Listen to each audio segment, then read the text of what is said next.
ఇక అదో ఇదో మాట్లాడాడు. ఇక స్వాతంత్రం గురించి మాట్లాడాడు, అమరవీరుల గురించి మాట్లాడాడు, కథ ఇక నివాళులు అర్పించిండు. షెడ్యూల్ పాటు కథ నడిచింది.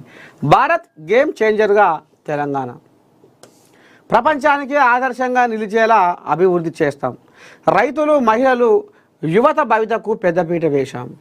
వివిధ పరీక్షలు నిర్వహించి 60,000 ఉద్యోగాలు భర్తీ చేశాం. కాళేశ్వరం నుంచి చుక్క నీరు రాకపోయినా ధాన్యం దిగుబడిలో రికార్డు. ఇంటిగ్రేటెడ్ స్కూళ్ళు దేశ రంగంలో గేమ్ చేంజర్ కావడం ఖాయం. బెదిరింపులకు లొంగం. గోదావరి, కృష్ణా జలాల విషయంలో రాజీ పడేది లేదు. 2047 నాటికి ప్రపంచంలో రాష్ట్రాన్ని నెంబర్ 1గా నిలబెట్టాలన్నది మా విజన్. స్వాతంత్ర దినోత్సవ వేడుకల్లో ప్రసంగించిన రేవంత్ రెడ్డి. సింగర్ రాహుల్ సిప్లిగంజ్కు కోటి చెక్కును అందజేసిన సీఎం.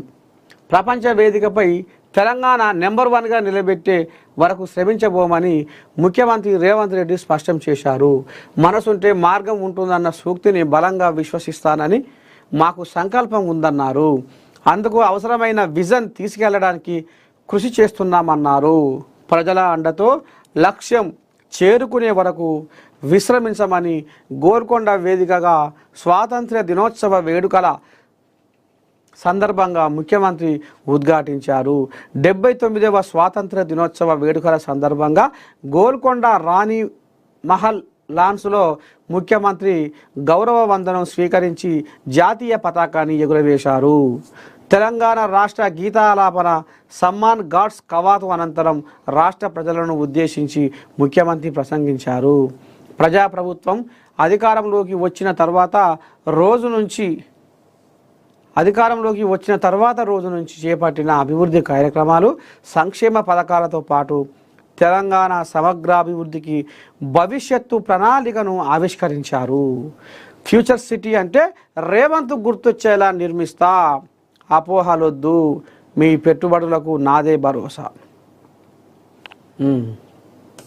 సరే, ఇక నిన్న 15 ఆగస్టు పండుగగా ఇక పెద్ద మనిషి గోల్కొండ కోట మీద జెండా ఎగరేసి పోలీసుల గౌరవవందనం స్వీకరించి ఇక ఈ రకంగా రాష్ట్ర ప్రజలను ఉద్దేశించి ఇక మాట్లాడుకొచ్చిండట పెద్ద మనిషి.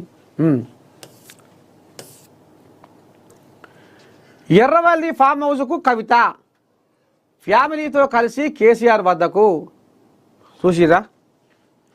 చూసిన ఆరులో అయిపోయింది.